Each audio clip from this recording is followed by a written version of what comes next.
बिस्मिल्लाहिर्रहमानिर्रहीम। अस्सलाम वालेकुम दोस्तों। नाजरीन, ईरान और इसराइल के दरमियान जंग अपने अरूज पर है। ईरानी मिसाइल हमलों ने इसराइल के शहरों तिल अबीब और हिफा को हिला कर रख दिया है, जबकि इसराइल और अमेरिका की कार्रवाइयों ने तेहरान समेत ईरानी तंसीबात को तबाह कर डाला है।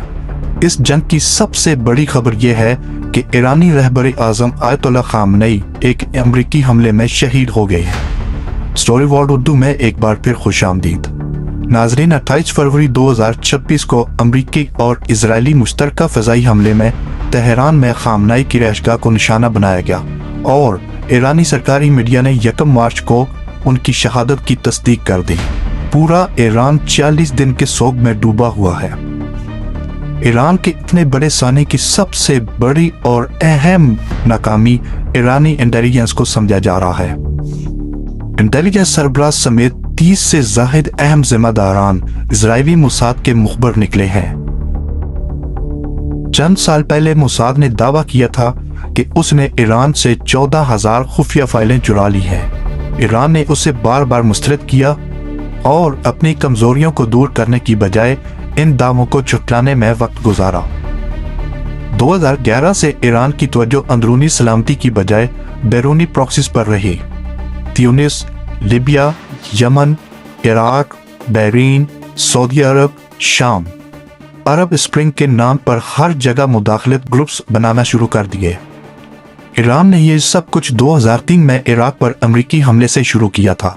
इराक में कामयाबी ने ईरान का जोश मजीद बढ़ा दिया। 2011 में अरब स्प्रिंग शुरू हुई तो ईरान ने शाम के अलावा हर मुल्क में उसकी हिमायत की। अल-कुद्स फोर्स बैरून मुल्क कार्रवाइयों में सरगर्म रही। अंदरूनी निज़ाम कमज़ोर होता गया। जबकि मोसाद के जासूसी नेटवर्क का इंकिशाफ हुआ तो स्पेशल यूनिट बना दिया गया। अफसोस, इसी यूनिट में वही एजेंट घुस गए और जिम्मेदारियां उन्हीं को ही मिल गई। ये दुनिया का सबसे बड़ा इंटेलिजेंस का फेलियर था।